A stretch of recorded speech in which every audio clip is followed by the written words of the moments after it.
Hello and welcome to Awards Buzz. I'm Abe Friedtanzer, I'm Sari Cohen. And I'm Shadan Larki. and we are excited to be debriefing the Emmy Awards. What did you both think of the show? I loved it. There were a few surprises, but obviously some that we predicted. So I was happy to see some of our predictions come true. Yeah, one of the best shows in years, I think, just in general. I think Dan and Eugene did really well hosting. I loved like all the little TV tributes that they did throughout. I think the Emmys do a really good job of honoring their history every year when they have the show. So the presenter pairings were really fun. It was a really like well produced, solid show. Um, Yeah. No, I agree with that. I think it was fun to see those, to see a lot of people coming back, just to present stuff and really having fun. Because I think when you think about like the Oscars, the Golden Globes, there are a lot of clips they do. Like they try to introduce the nominated films, over the course of the night. And so in this case, it was sort of interrupted by different sort of throwbacks that weren't really about those shows, but a fun chance for people to get together, which was enjoyable. Definitely. Definitely. I enjoyed that. And in terms of those surprises, I think one of the biggest surprises, which I don't think we really caught, was early on was Liza Colin-Zayas for The Bear. Oh my gosh. I absolutely did not see that coming. I had to pick my mouth up off the floor when that happened. I think we all kind of had the same a vote for that one too. I mean, we thought that was a shoo-in. mhm. Yeah. Yeah. Yeah, okay, so let's get into it because I think one of the big trends that I think was that a lot of voters were voting for the Bear based on season 3 and not for season 2. And I would argue that Liza winning is a reflection of that because she has such a strong episode in season 3 with John Bernthal. So I feel like that pair of winners, and I mean Jamie Lee Curtis, she does come back in season 3, and one of her strongest episodes of the season is one of her main episodes of season 3. So I feel like, and then obviously later in the night, something else happened with the Bear that was a big deal. So I feel like I really do think that voters sort of were watching season 3 and casting their ballots based on season 3, and that's why we saw Liza come through there.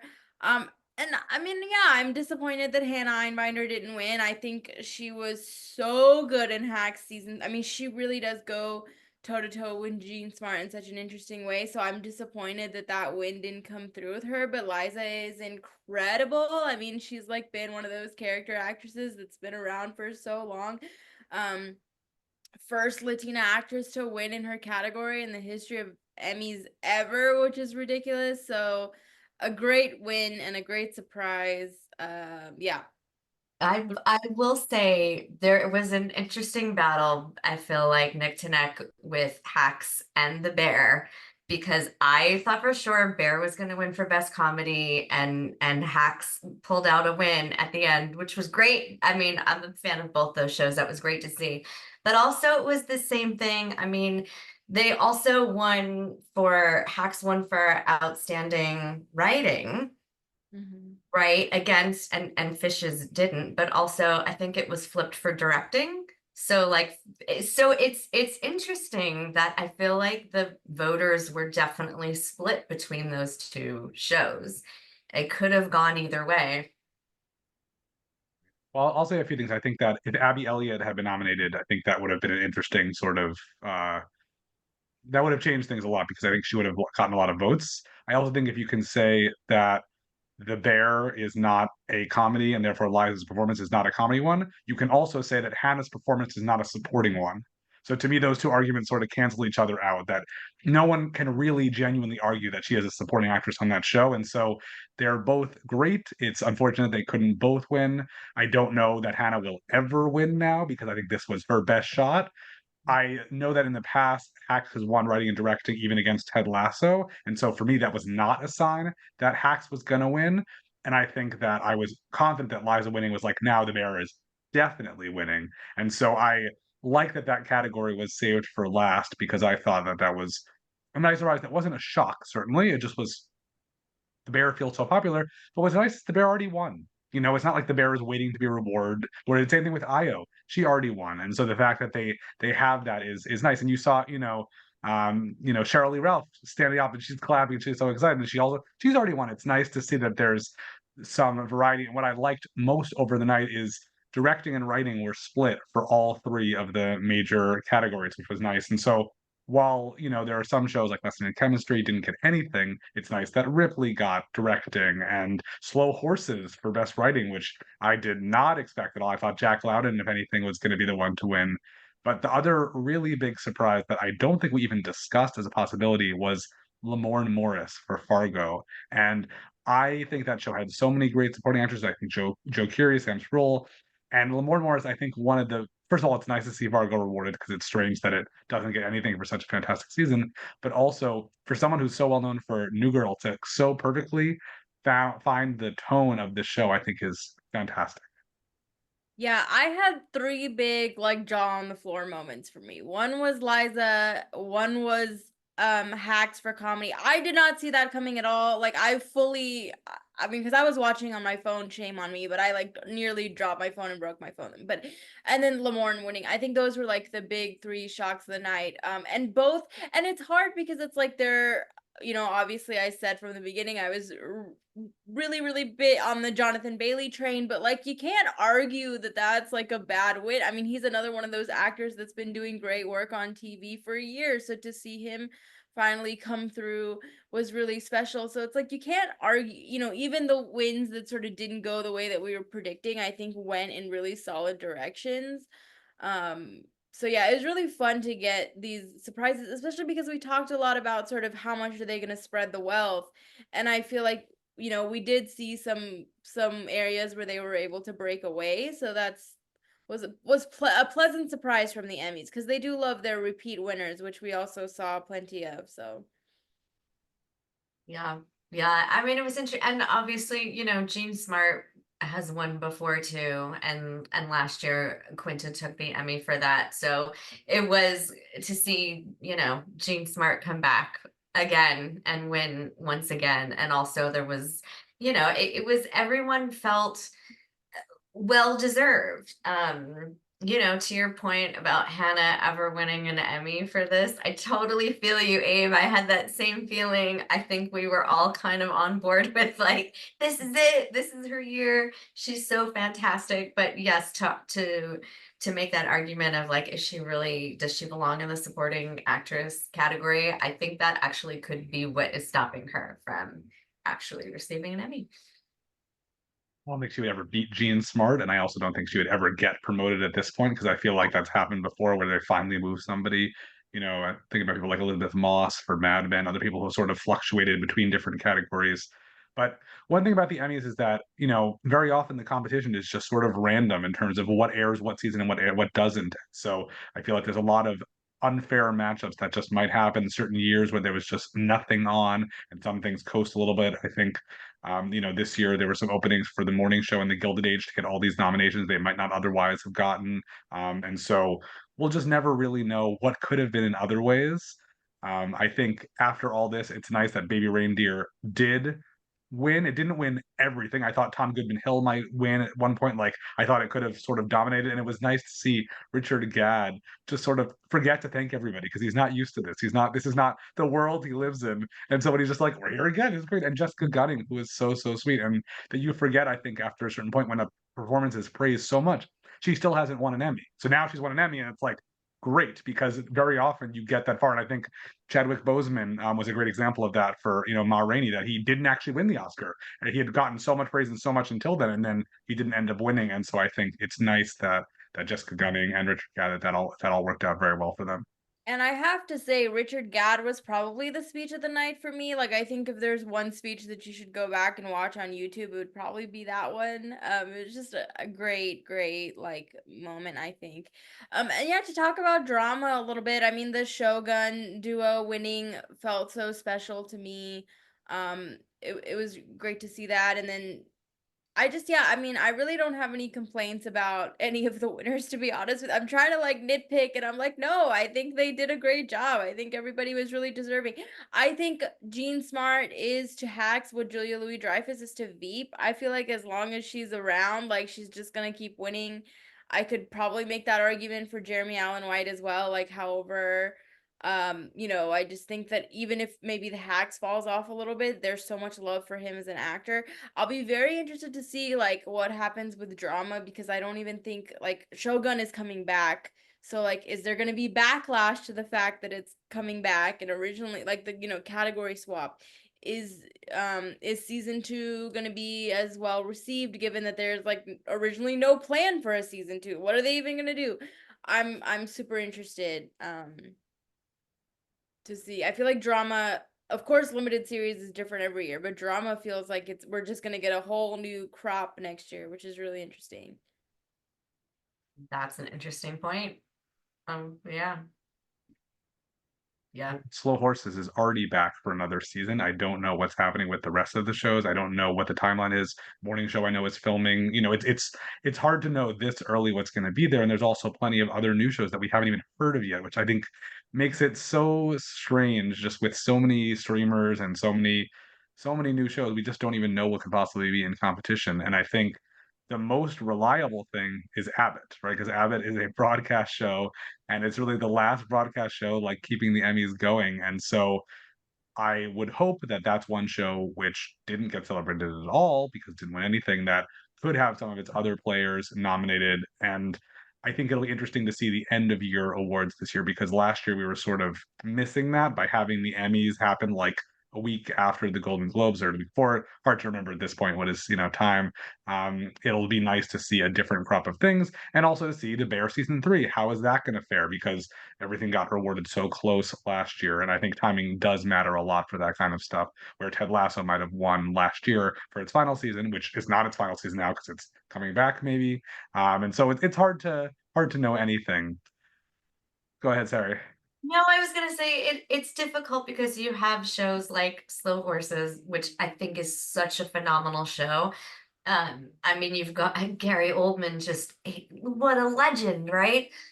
But there is so much stiff competition with streamers and new shows that are coming out that it's like, if he's not winning the award now, if he's nominated again against another new show, does he even have the potential to take home an Emmy at this point? Like, it's such a strange time in television. I feel like, yes, the new shows are just often celebrated. You've got like the Baby Reindeer and the Shogun and all of that. And last year it was Abbott Elementary, and we saw them kind of fall off this year. Hack seems to have that staying power for obvious reasons.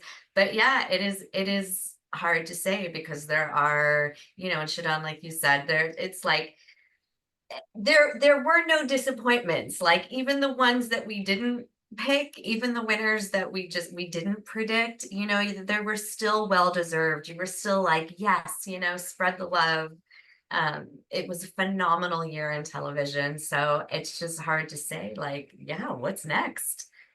What I think is really interesting though with streaming is I feel like sometimes shows pick up momentum a little bit later. Like, it really feels like Slow Horses to me is picking up momentum now. Like, that's a show that a lot of people are like really started to discover just binge watching it later on. And so I wonder like, how is that going to affect things, like, and Abbott, like, I feel like especially with this season with there being less shows because of the strike, like I feel like if a lot of the cast members didn't get in now, maybe they're never, it feels like the momentum is sort of moving past. And then there's the English teacher now that a lot of people are talking about, right? So I just feel like, and it feels like with the Bear, like maybe the momentum is sort of falling off just a tiny bit, and there's a lot of the comedy drama backlash. And so like, that's a big question that I have too, is are there going to be Emmy rule changes in play, given how upset people, I mean, how much of that vote for a comedy series for Hacks was a protest vote of like, we actually want to vote for a comedy. I think that is going to be a question that's going to be answered for us next year potentially. So I'm really interested in sort of like the shifting tides are always really interesting, is like, what are those like the morning show, like we talked about a lot, was so surprising how much the actors like love that show, even though the show seems to have fallen off a little bit. Is that going to continue? So I just, the fact that we have so many like questions and new like trends that we get to talk about is really interesting. But yeah, the big one that I'm going to be looking for is like Emmy rule changes. Like, are other networks going to be sort of pushing for these rule changes now that their shows are sort of being shut out? It'll be interesting to see like whether these conversations are going to continue, or whether they're just going to be like, well, a new cycle starting, let's just move on. Um, I are was we? even surprised to see that one morning show win. To be honest, I wasn't expecting Billy for that one. I really thought that was another one that like Shogun was gonna. So I mean, yeah, it's interesting how it all plays out. I think one thing that the Emmys have not done a good job of recently, even though they've tried, is to curb shows getting tons of nominations in acting categories. And I believe if everything is happening right, White Lotus will be back for its third season this season, which means we're going to end up with a whole bunch, very likely, a whole bunch of nominations the same way there. And I know that, I mean, I've been paying attention to the Emmys for over 2 decades. And what always bothers me is stuff like The Shield, which got all this attention for its first 2 seasons and then completely fell off. That show was incredible the whole way through. Whereas the fact that This Is Us didn't get anything for its final season, like that was made no sense. And then something like 24 won Best Drama Series and Best Actor for season 5, which I thought was terrible. Season 1, amazing, 2, fine, 3, whatever. But the idea that things don't always get recognized at the right time. And so the fact that Hannah Einbinder didn't win yet doesn't actually mean anything, because sometimes things come way too late. And when John Hamm won for the last season of Mad Men, which sure was deserved, but like, how did he not win until then? How did Better Call Saul not win any Emmys its entire run? There's so many question marks, and that's because there just are so many shows. And we have Fallout and Pre Body Problem did so well this year. Are The Penguin and Agatha All Along going to be contenders next year? Who knows? It's hard to know when you see the embrace of genre fare, and it's not strong embrace, right? Like Fallout probably won a few technical prizes, I'm not sure, but like they didn't factor into the primetime show at all. So how much of a success is that really that they got nominated? I think it's great, but is it enduring in the same way? It's so interesting, and this was the battle that I had when we were doing our predictions, was because it's like you have these favorites based off of performance, but then in every area, when people are voting, they tend to vote with their hearts. Like votes become an emotional thing, something that you are attached to for one way or another. And it's totally subjective. So yeah, Abe, all of your points are interesting. Yeah, it's interesting we're talking about sort of these moments of breakthroughs, but then The Bear broke its own record for the most wins for a comedy series, and Shogun is like the most awarded single season of television ever. So, I think that that's completely fascinating. And like, is that something that's going to continue as these shows, like the budgets become crazier and crazier and the craft becomes higher and higher and sort of more cinematic? Like, are we just going to see these juggernauts come through, or is there going to be sort of a break in the pattern where again people say, to your point, Abe, like, we need to curb this, we need to figure out how to stop having like one category with two different shows, having six, not six people among two shows? I super fascinated. I was thinking about that because I saw Carrie Coon, and I was like, when is she gonna win her Emmy? And then I was like, well, The White Lotus is next year. Like, maybe next year will finally be the year. Who knows? I also enjoyed seeing John Leguizamo come up and do his long thing. The industry changed overnight. Oh, not quite. And maybe this didn't happen because of what I did. And so I think it's nice to acknowledge that kind of thing while still saying that there are issues just with things. I think Reservation Dogs getting nominated was a really great thing, but again, was never going to win, and that's fine. That's what it is. Greg Berlanti getting that honorary award, just the idea that he was responsible for so many things, and Fellow Travelers being up for stuff, and I think the best actor in a limited series, it's a huge array of people who are out, and that's really cool. And I think that there's only upwards to go, obviously, but it's nice that at the very least people are talking about these things, even if it's still at the point of making jokes about how they're not happening. There still are some undeniable milestones that are happening. But I mean, we've said this for years. I think television, like, even if you look at the history of the Oscars, like, television is much more diverse. and inclusive, and I feel like that's reflected in the nominees and winners every year more and more.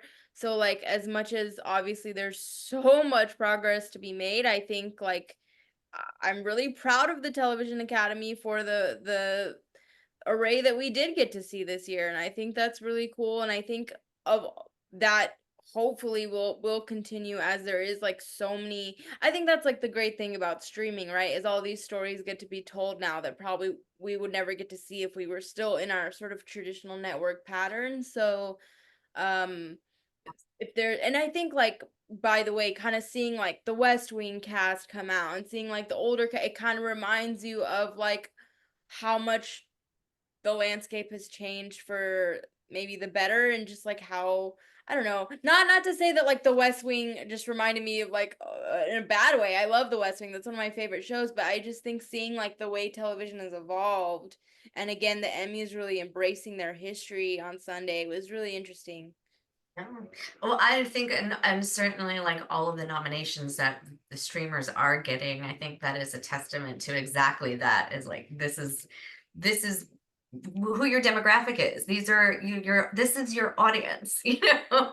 This is who they want to see on television. They want to see themselves represented on television. So yeah, I think they TV is doing, especially with the incorporation of streamers, TV is doing a good job at that. As we wrap up, do we have a single favorite win from the night? I'll say Liza for the Bear, and I will also say as a closing note, if Candice Bergen comes out to present an award, get up. She deserved a standing ovation, and I was really upset that that did not happen. More standing ovations at the Emmys actually is my note. Like that crowd needed to get on their feet a little bit more than they did. But yes, great show. It was a really great show. I thought, like you said, Dan and Eugene Levy did such an awesome job together. It was fun. The Emmys, it was a fun watch. I think we were all there. I think everybody walked away happy that night. Everybody at home watching was like, yeah, it was a good show. I would say by the end, I liked Hacks winning at the end.